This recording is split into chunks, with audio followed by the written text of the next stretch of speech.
Hey everyone, just a little video today based on training the core versus training the abs.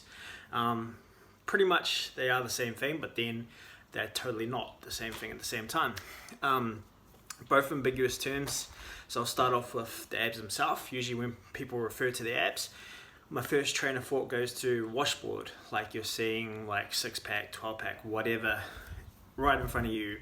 So you're in a obviously in a calorie deficit, severely dehydrated, and your abs are showing. One thing that gets confusing for people is that doesn't mean that your abs are strong, that your core is strong.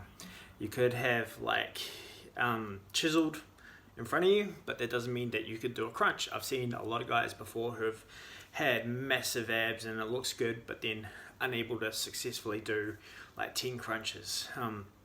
So the difference being, it's cosmetic, and when like you're training for abs, it's more you're training in a calorie deficit, so it's more focused in the kitchen.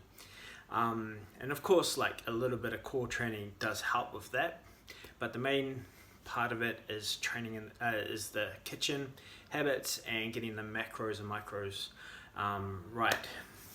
But when it comes to core training, there's a whole system when it comes to the core itself.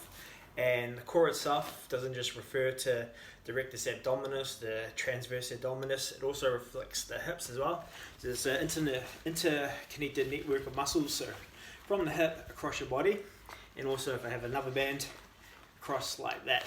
So it's like creating an X across your body, and it's a series of muscles crossing over joints that work together, and they work together in a habit of like postural wise, so just standing tall.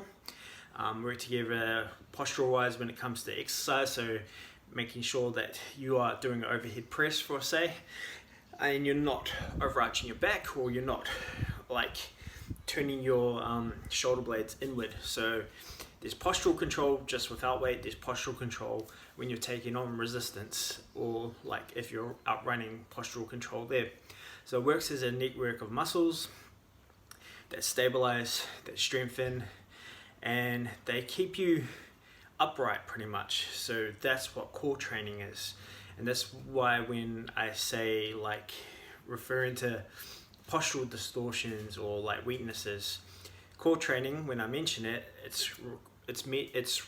I'm meaning the whole network of muscles from the hips right through the core, even into the diaphragm. So it's all about breathing, strength, postural control, like your motor control as well, which is like to do with your balance. Just for example, motor control, if I'm into a lunge position and I want to keep my arms up and I'm in a hip flex position, what's keeping me from tipping overboard and leaning forward and all that is my core.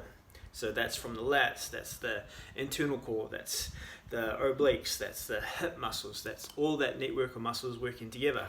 So that's the difference between training the core and training for abs. You should really train for both anyway, you know, have a steady diet, but also train for your postural control. But yeah, that's the main difference when it comes to core and abs. So don't get confused by both. Cool.